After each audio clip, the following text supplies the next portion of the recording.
everybody wanna play, wanna see it at the table, wanna act like they grateful. Don't mess with outsiders, y'all looking real unstable. If anything, they should ask me how I do it. Start taking notes, recording my every move, and I know that I'm the best and I ain't gotta.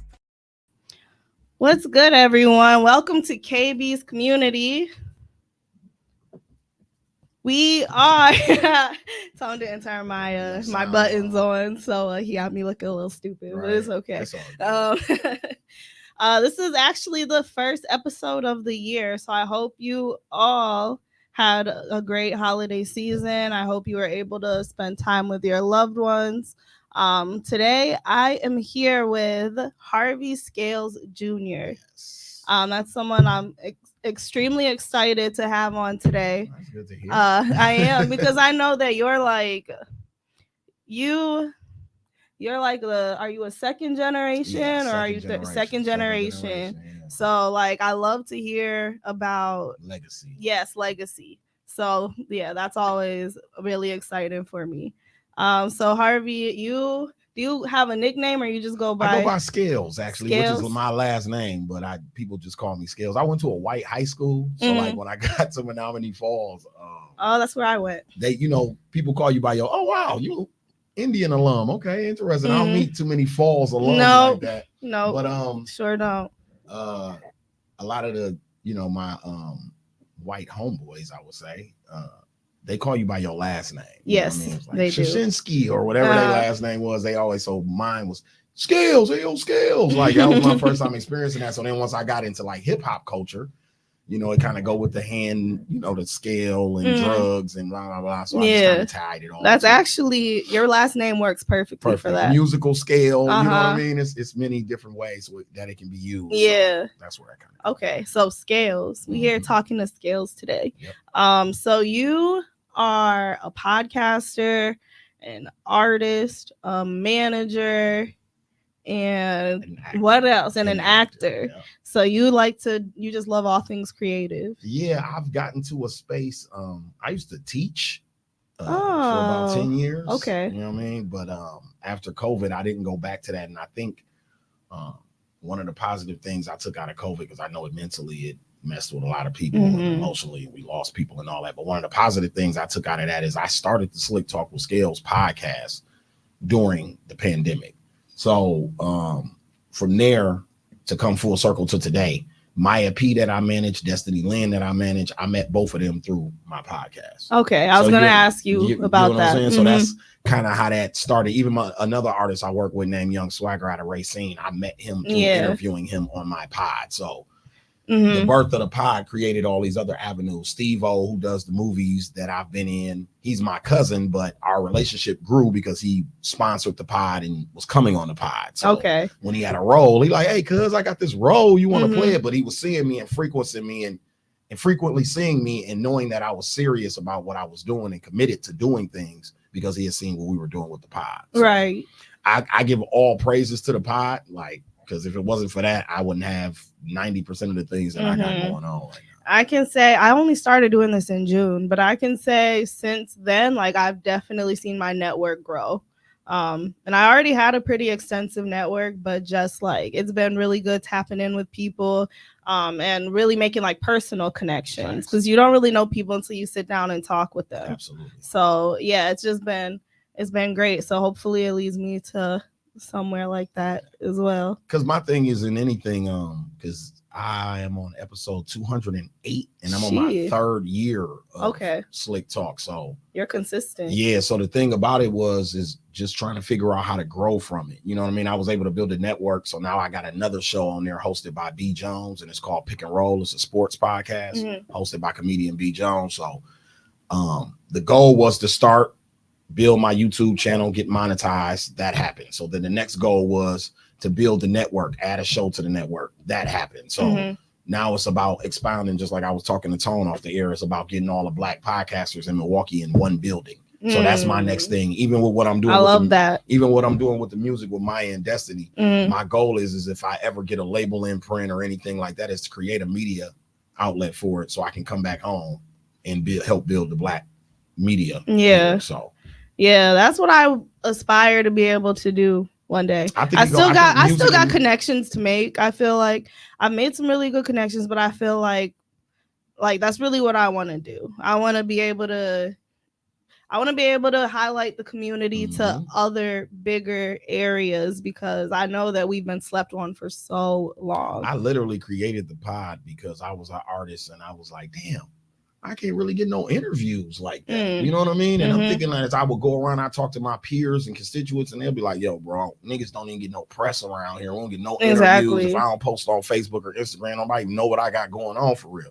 So I'm like, instead of crying about the shit, I couldn't create a radio station, but podcasting was blowing up at the time. So I'm like, I can create a pod. And then I came down here in the same room. This is where Slick Talk was birthed. That's so funny. Room right here. Yeah, how you inspiring me. This is real full circle. How everything comes full circle. Because even what you just said about why you started the podcast, that's really why I did as well. Because I'm like, we need a platform. Yeah, we need a platform. And I know, like, even if mine is smaller right now, you got to start somewhere. And the thing is, like, with the right marketing and everything else, you don't know. And still with social media, you don't know who's actually watching. Attention, for exactly. Real. For real.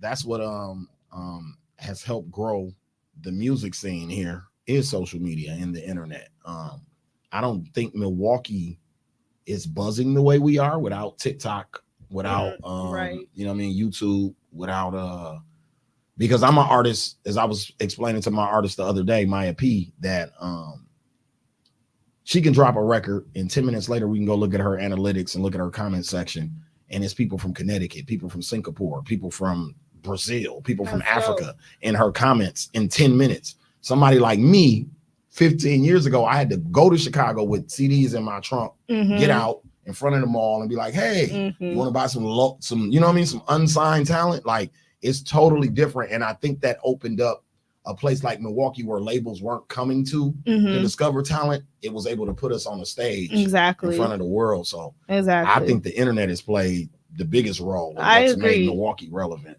I agree. For real. And the Bucks didn't hurt. And the Bucks didn't hurt. That Having Damian Lillard and Giannis doesn't hurt at all. So I feel like we're on the verge of like everybody actually paying attention to everybody that's watching this show. If you're a creator, you do music, media, whatever it is that you do, every label, listen to me. I got labels in my DM. I'll show KB once we get off the air how labels are in my DM every day, and they want this Milwaukee shit bad. They want it. When I say it, it's not just low end. It's not just a certain sound. They want anything that's coming out of here right now. So just get your package together. That's what I tell every artist. Even if I'm not your manager or we not in business to anybody, the only advice I can give you is that labels are coming and they're paying attention to us.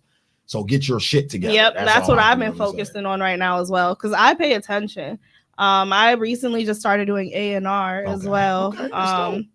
Yeah, and so like I definitely for a while, just as an artist, have paid attention to what's going on, because I've been self-managing for a while, and honestly I've been doing a good job, and I don't want to self-manage forever. But the thing is, that relationship is something you really gotta trust. Yeah, you gotta trust. You really gotta have trust. I think it's so I can't just, and the thing is, I have to know that you can do better for me than I can do for myself. Because to be honest, I've been doing just as much as a lot of these local managers have been doing for myself.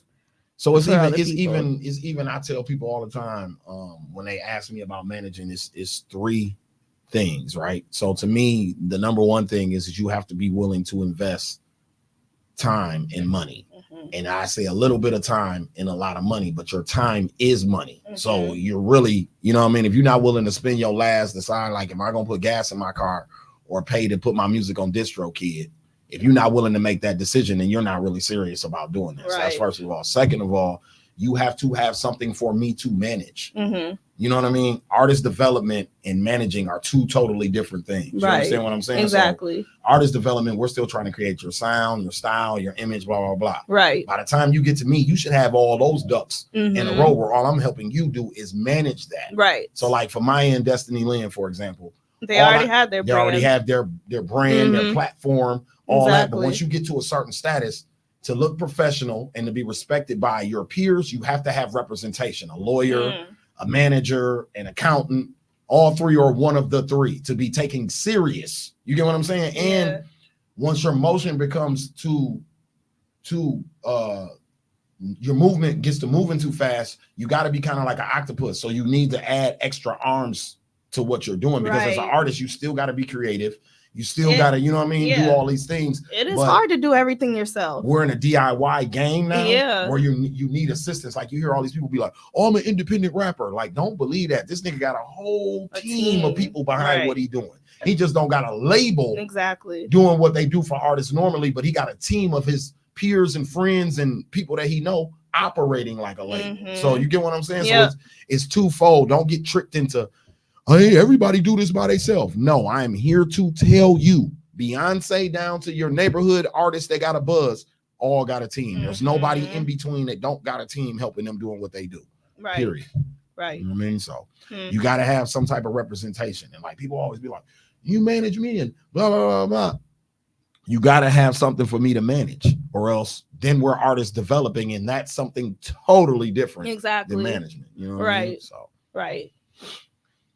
so I saw y'all were at Rock Nation. Yes. How in the world did you pull that meeting? So to make it understood, Maya is signed to Equity. Equity is distributed by Rock Nation. So they're a smaller company that's under Rock Nation. They're in the Rock Nation building, but they're distributed by Rock Nation. So that's how we got there. She had a meeting with the label that signed her. She got signed in the summertime through a DM. Believe it or not, that's really how the game works these days. Like, that's how I get most of my label contacts are from DMs. I literally have to go to their page, check their blue check mark, do my background research to make sure it's real. But 90% of the labels, I'm talking about QC, 300, 10K, Republic, name them, Columbia, Signal, all DM me. Hey, Harvey, how you doing? Seeing what you and Maya got going on, would like to rap. You know what I mean? So, or I see what you got going on with Destiny Lynn, would like to talk to you in a couple of days. So it's literally through DM. Maya got signed through a DM. It's a digital distribution deal is what it's called. So she got signed through a DM.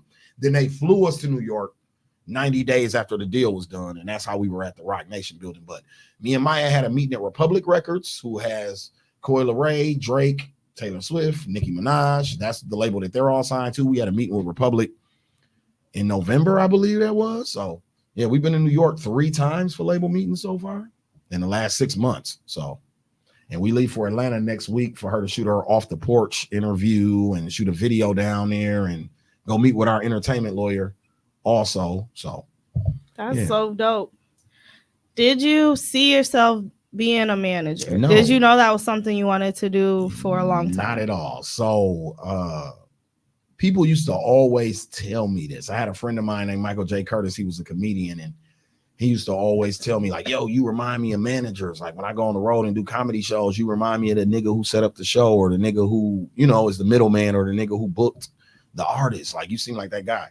Another friend of mine, Trax, Grammy award-winning art writer, told me when he'd go writing camps or go out to LA, work with Eric Bellinger and all these R&B dudes, it would always be a nigga in the room like me who had all the connections to everything, the weed, the girls, the clubs, the other artists you could get on songs, their managers, somebody to know everybody. And he like, you remind me of those kind of people, bro. Have you ever thought about managing? So I'm like, nah, blew it off.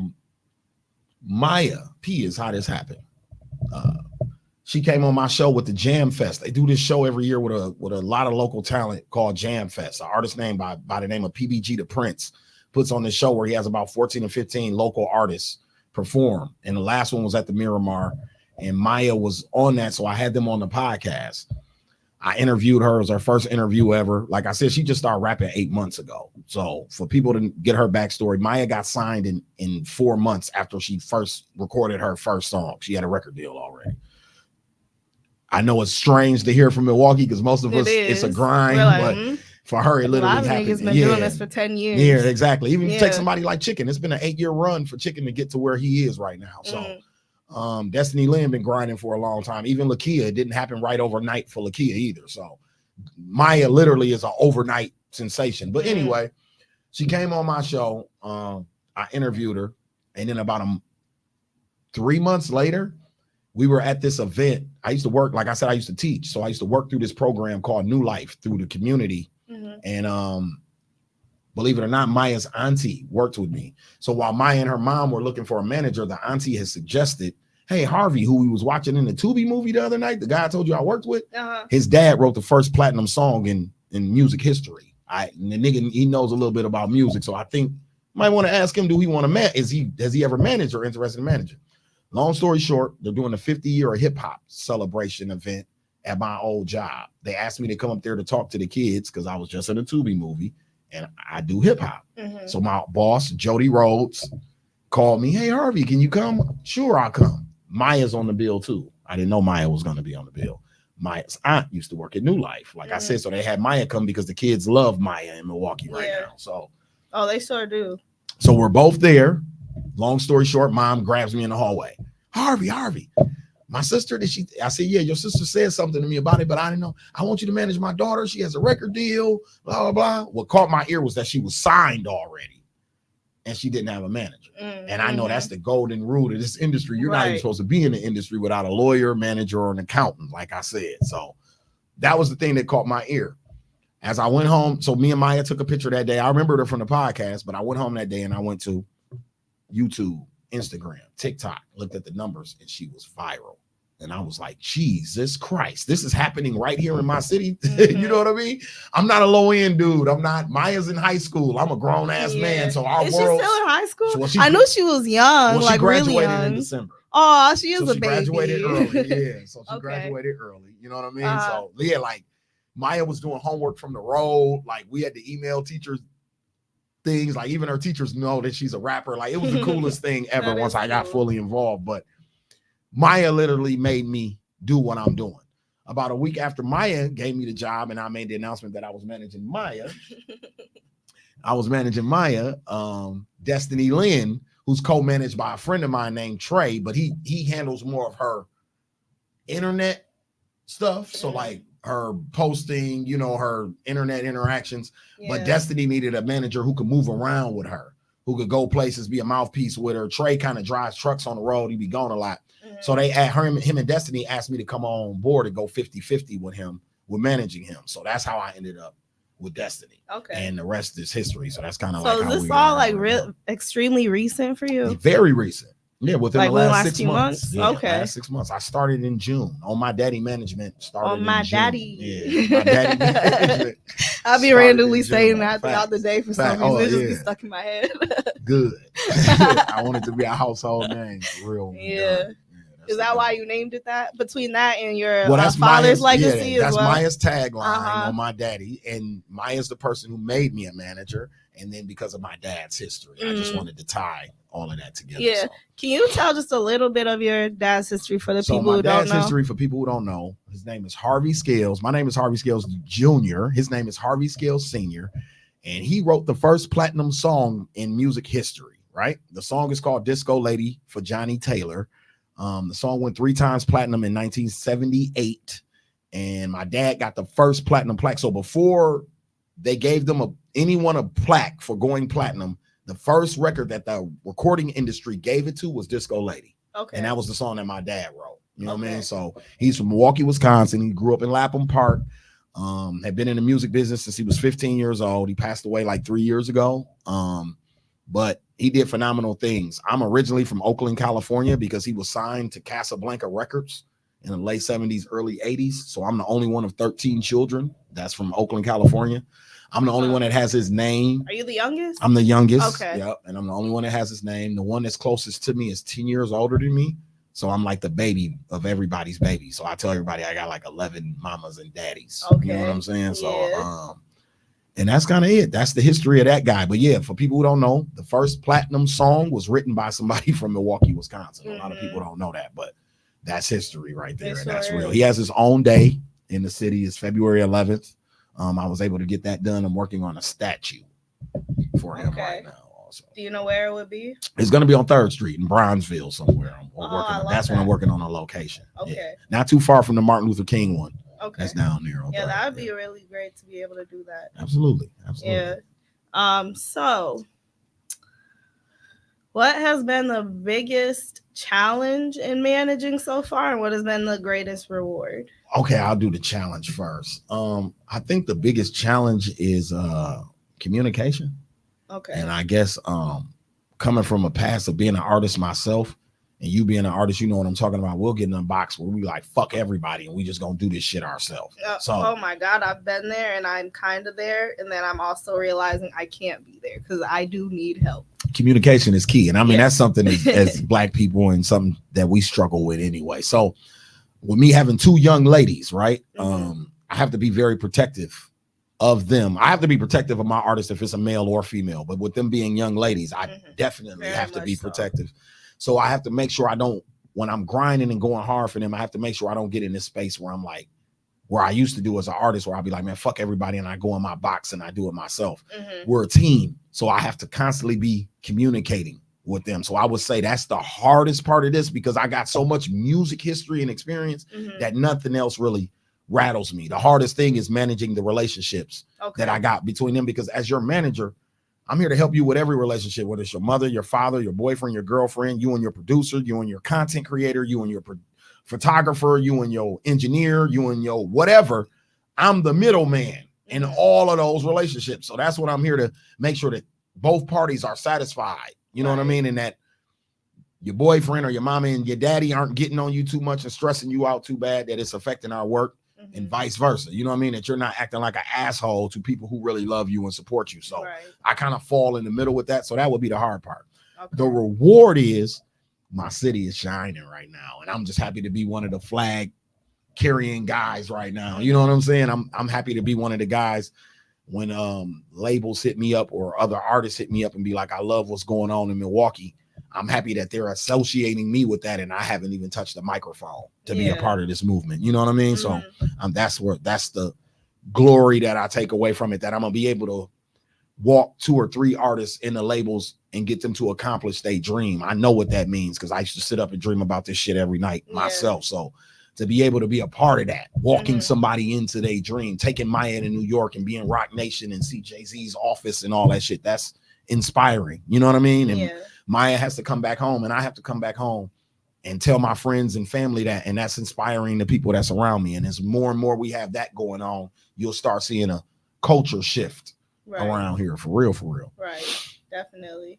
Yeah, you are one of the pioneers of the, well, honestly, I can't even say of like the new wave, because honestly, it's not like we got any attention ever. So seriously, a pioneer, honestly. Facts. You know what I mean? We had we had a couple people break through the cracks just like my dad did, but it hasn't been a influx. I want to say since Lakia got signed, it's been a rolling, you know what I mean? Like a rolling, you know what I mean? A revolving door of artists going into the industry or getting industry opportunities or even industry looks, you know what I mean? So, but the thing is, like, they will give the individuals the recognition, but the city itself, nobody knows anything. And now we're starting. Well, now it's starting to get the city recognition. So, that's something me and you talked about off air. One of the things I want to encourage people, like I know, even Maya, she's growing as an artist, or her sound is starting to change a little bit. But what got her signed was the low end sound.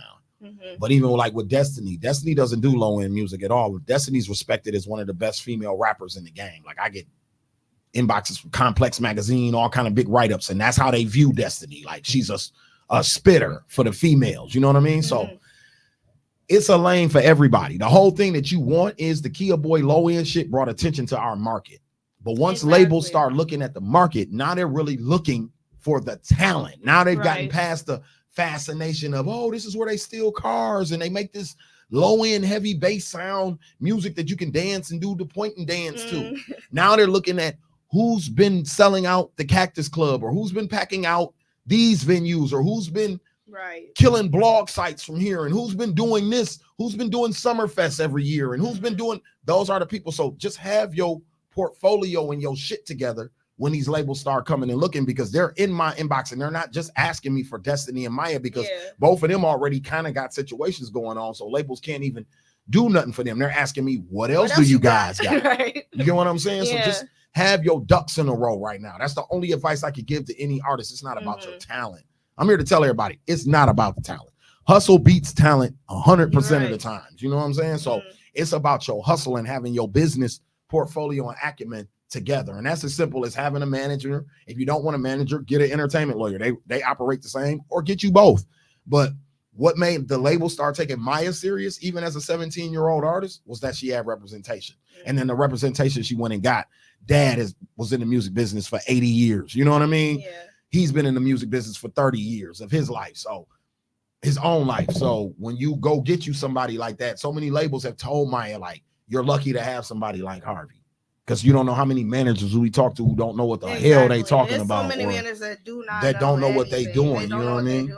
So, and that's also another reason why I'm not looking for any local managers right now. Because, like I said, I know what I'm doing just as much as they do. So hopefully, what I can do is fix that for people like yourself. Mm-hmm. I plan on doing, seminars and shit like that, speaking engagements where I educate other people to get into this lane, because I feel like a lot of older rappers like myself, like shout out my brother Ray Rizzy, hit me the other day and he said some artists from the city was asking him to come on board to kind of like A&R, get into management with him. And I said, why wouldn't you, bro? You a legend in the town, and we know the music business. We just never got an opportunity to get to the other side. But if you're working with an artist to be the vessel to get you in those rooms, you know how to talk once you get in them rooms. The artist necessarily doesn't. So they need that. The city needs that. Like, okay, I don't get to be the Kanye West of Milwaukee, but I get to do it behind closed doors, though. Right. So that's the cooler part to me. Like, I don't have to go out there and sweat on stage. I'm the person that gets to be able to put the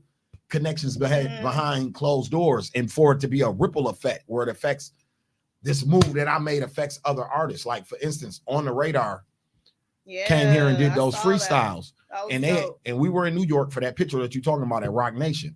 Now, Rock Nation has a Rock Nation Sports where they represent Kevin Durant. I did not know that. Flaugier that played for LSU. She's represented by them. So they were telling me that they had spoke to Damian Lillard's people and they wanted to do a rap On the Radar freestyles from the Bucks locker room. Right?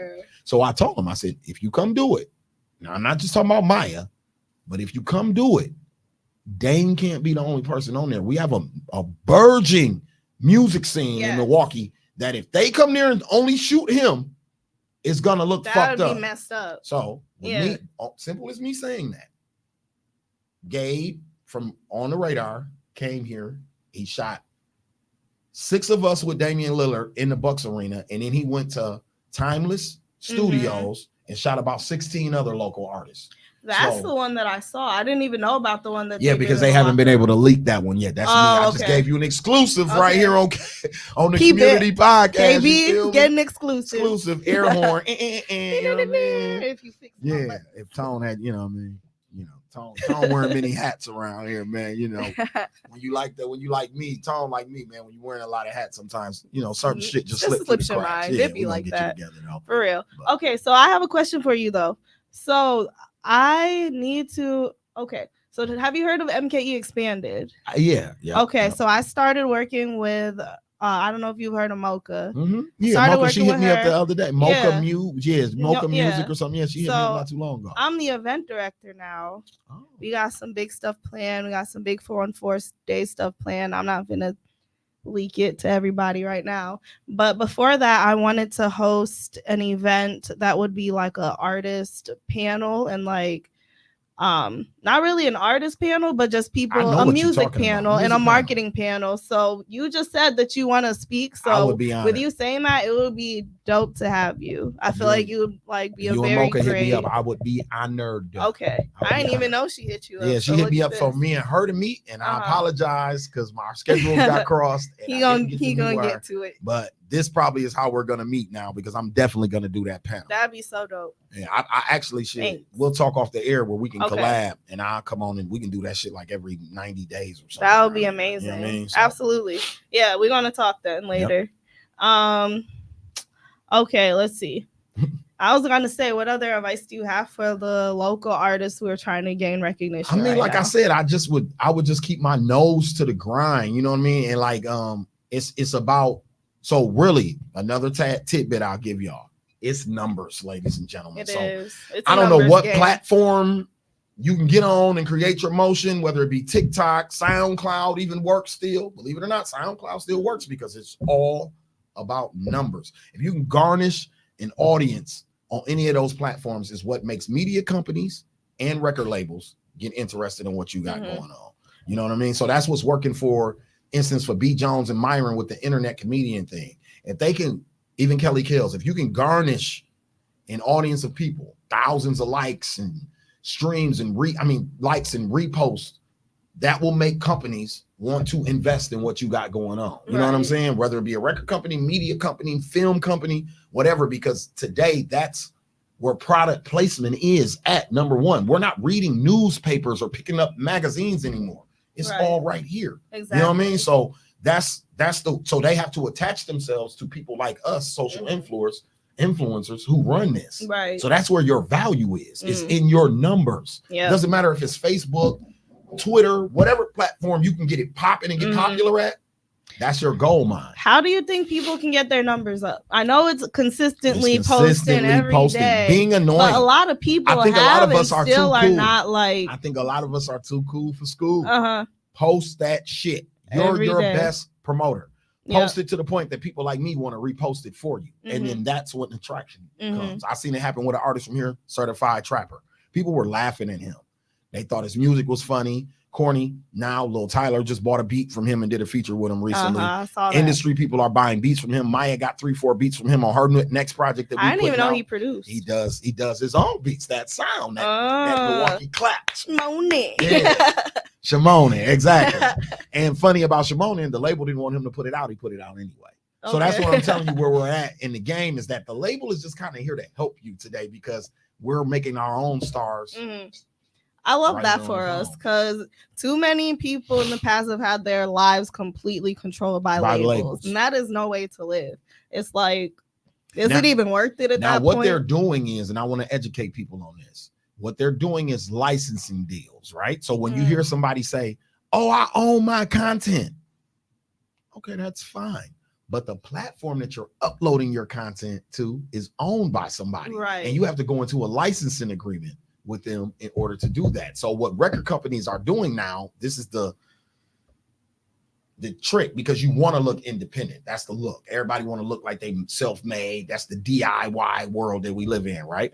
But behind closed doors, that's not necessarily the case at all. Like literally at all. So it is dope to me that I've been able to pull the curtain back from that, to realize that.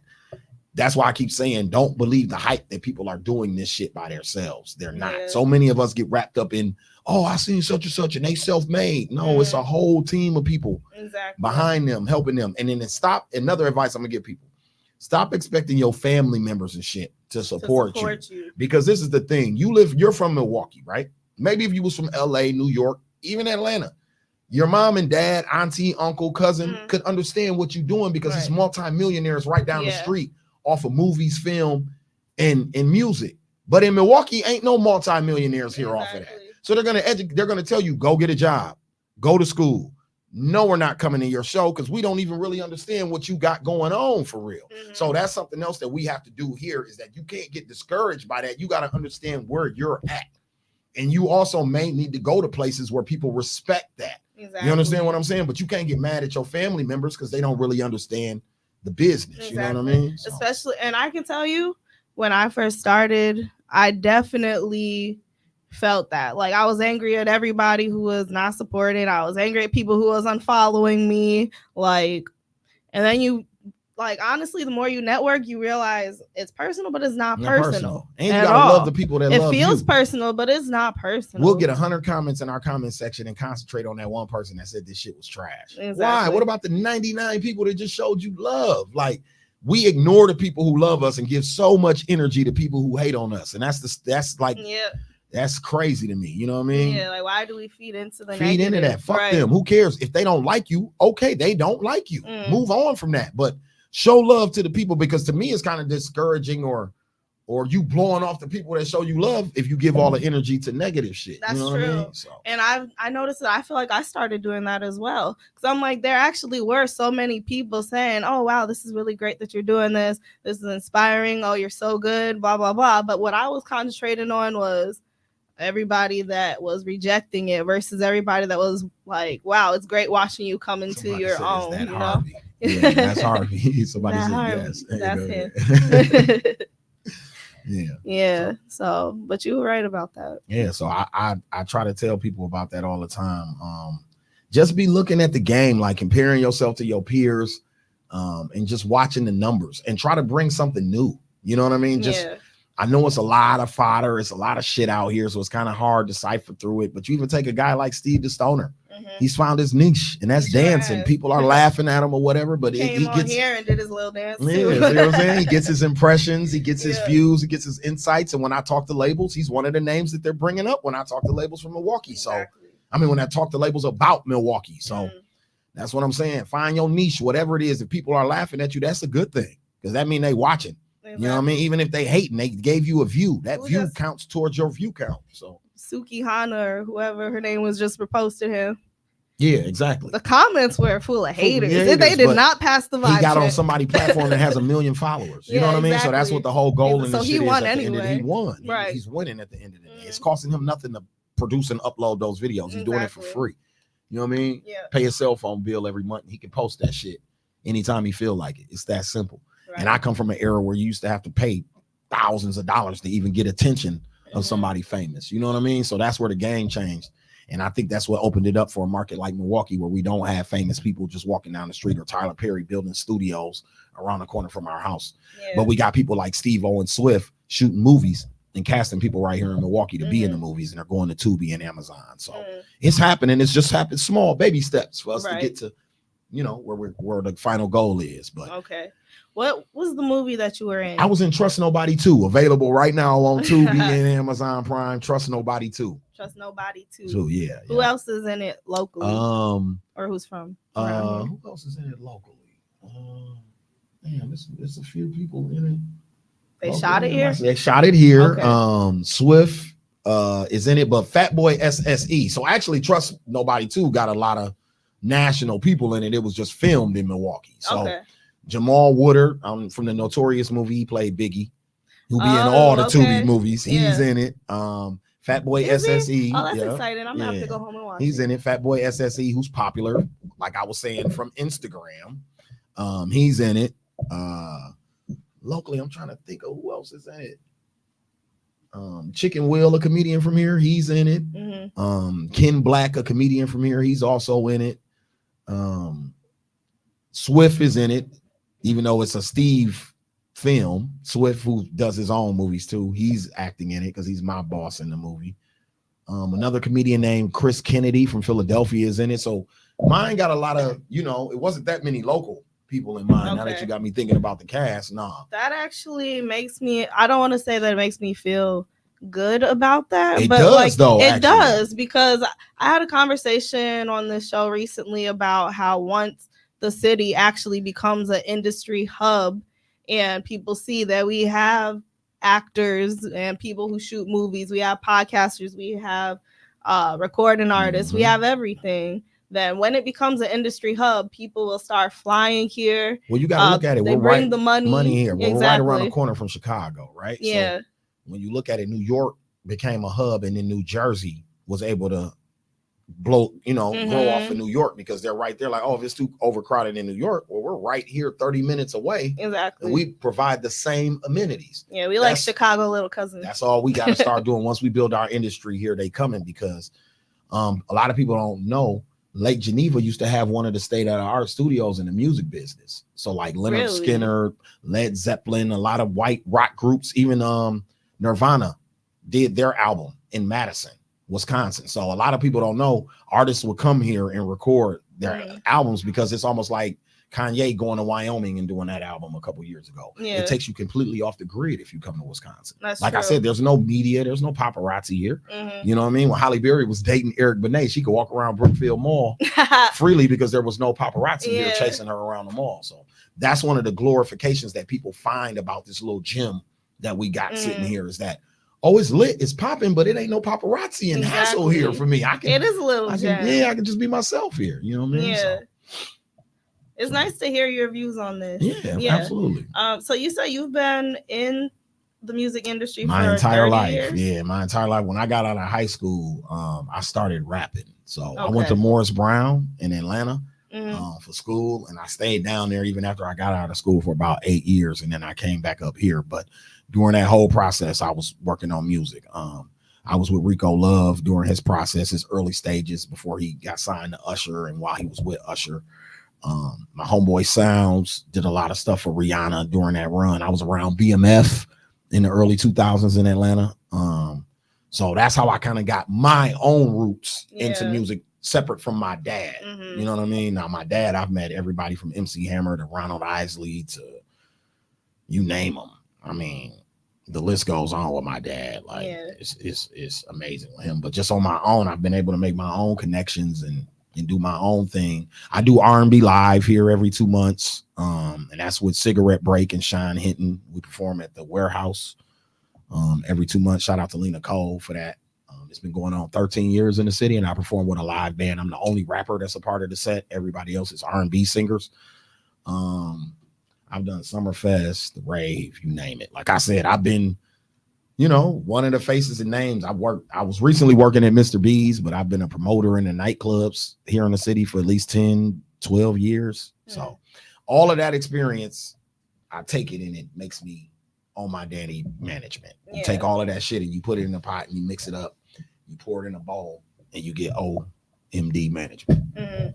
All those experiences. Without all those experiences, I wouldn't be as vest as I am in what I'm doing right now. Exactly. You wouldn't have the knowledge and the thing is, you have generational knowledge in the music industry as well, and then you've grown through the entire three changes the industry has had. Exactly. I got to see Milwaukee go from being ignored to getting a little attention to being the pretty girl at prom. You know what I mean? The pretty girl that everybody wants to take to prom. And that's who we are right now at this very moment. We're the pretty girl that everybody wants to take to prom. Yeah, it feels good to hear that from somebody who has been in touch with the bigger labels, because I know I've been saying that for at least a year. I know some other people around me.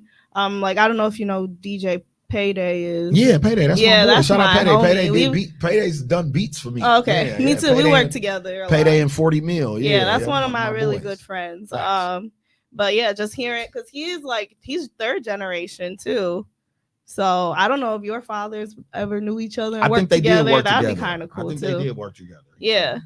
I think they did. Yeah, but he told me that labels are coming and looking. A bunch of people have told me that they have their eyes on us. So right now is the time to really get yourself together and put in that work. Facts. And I mean, right now, to be honest with you, you're not really looking for a record deal. No, in 2024, you want distro. Exactly. You really want distro. And then with the distro, you just got to figure out how long the terms of the licensing deal is. So it's 10, they usually go 5, 10, 15 years. You know what I mean? To me, 15 years is too long. Yeah. 5 is what you would want, but they usually settle in the middle on 10. You know what I mean? So, and it makes sense. You can grow and change. You can grow and change 5, 10 years. A lot. Like if you get leverage and you make you some money, you can always buy yourself out those situations and move on and find a better situation. But a record deal, they control literally everything that you do. A distro deal, they're just supporting you and helping you in what you're trying to do. You know what I'm saying? That really should be the goal these days. That's the goal, especially for a market like Milwaukee where nobody has tapped into it. Nobody created this. We created this. No industry producer came here and discovered us, Dr. Dre or Jermaine Dupri or Puff Daddy or nobody. No, this shit literally blew up off of badass little kids from the east side of Milwaukee. You know what I mean? Stealing cars and shit, and going and making this music that matches the streets at that time, and then getting national coverage. So that's what led us to this. So when I talk to these labels, I do not let them take credit for what Maya's doing, for what Destiny's doing, for what Lil Chicken's doing, for Lakia is doing. You had nothing to do with it. They didn't add nothing. You just bought into something that was already hot. We appreciate it, but this is our shit. Yeah, exactly. You know what I mean? This is ours. And I hope everybody keeps that same mindset, because strength in numbers. And if we all think that way and continue to build for ourselves, we're going to be like a poppin' city, and we're all gonna get some money. One thing people don't know, is that once these artists get signed, Milwaukee, Wisconsin, surrounding areas, is when they need our help. Everybody think you need it on the way up. No, hell no. I need your help once I get signed, because once I get signed, now this is a loan. Any money that they giving me or any services that they provided to me is a loan, and I got to pay it back. So I need your support now that I'm on, because if I'm on and I don't have support from my hometown, they'll shelf me. Yep. You see what I'm saying? Yeah, so exactly. Now that I'm on, I don't need you to fall back now that you think that I made it. Now you like, oh, you don't need my support. He got fans in California. No, I still need very much so. You know what I mean? Yeah. Fans in California might be fair weather motherfuckers. I need the people back home to really hold me down. You know what I mean? So when we look at a Lakia that's signed to QC, it's not to back off of her now that you think she's made it. No, this is when she needs the most support possible. When even Maya or Chicken or Certified Trapper, when you see these cats getting this national exposure or these national looks, now is the time to support them for real, for real. You know what I mean? So that's another thing I wanted to add. Oh, and you know what then?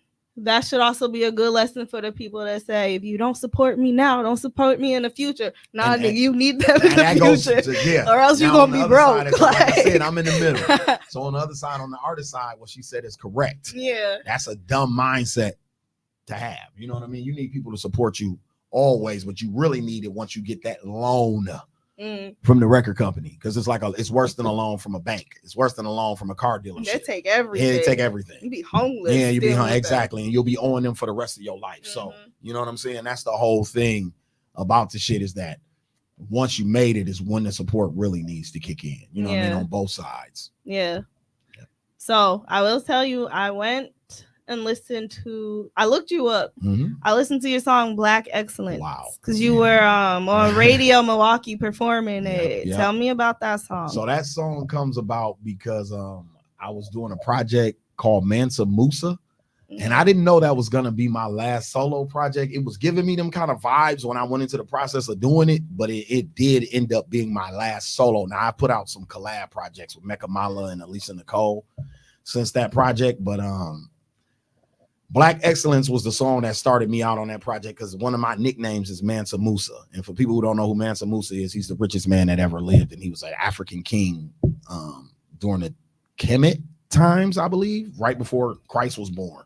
So he's the richest man still to this day to ever live. You know what I mean? So rappers called themselves John Gotti, Scarface, all these white men that we market ourselves or idolize. So I decided that if I was going to have an AKA, Scalez, AKA, my AKA was going to be after an African king who was also the richest man that ever lived, which brought about Black Excellence, that has a sample where I got my dad talking on the record explaining how Disco Lady went platinum. So that's the voice that you hear talking on the record. And that's how it kind of came about. So I shot a video for it. Shout out to Crown.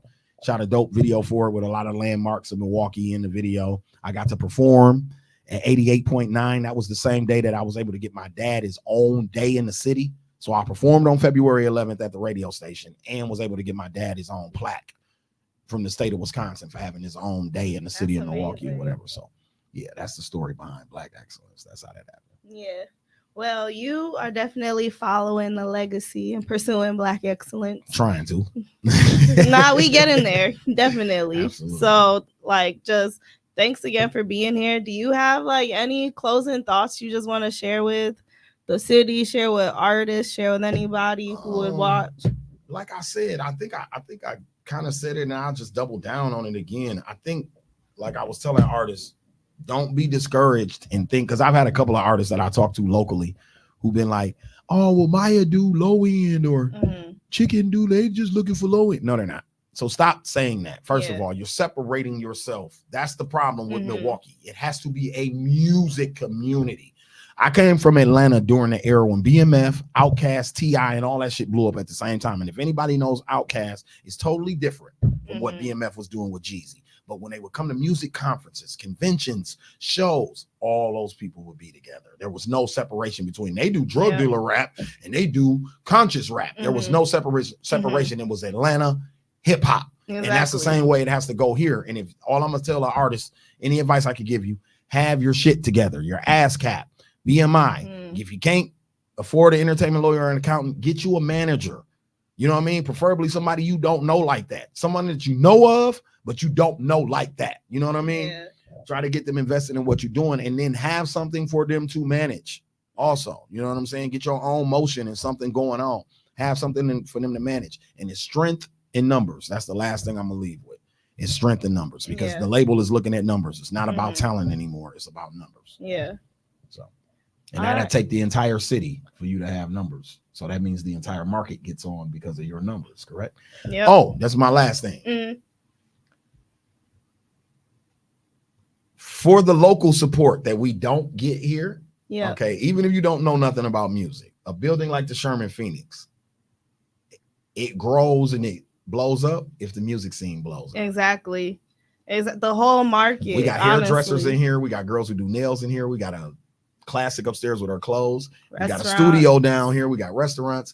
You don't think if rappers become millionaires in your city, those resources won't be needed more? Look at the Pfizer form. They put money into the Bucks.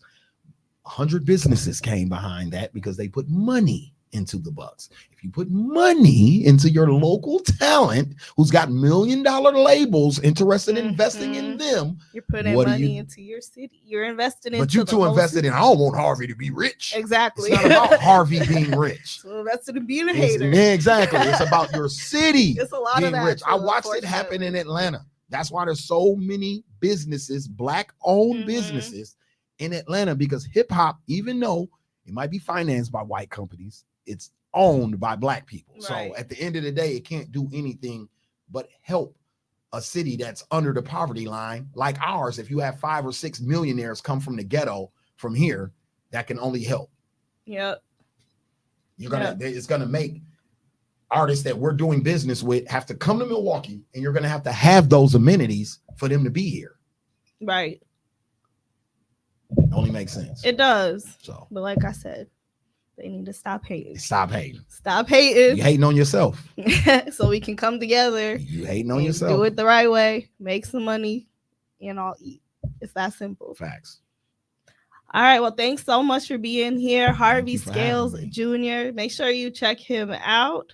Slick Talk with Scalez podcast every Wednesday, live on YouTube, Facebook, and Twitter. The Slick Talk with Scalez podcast. Please go to YouTube, hit that like, subscribe, notification button.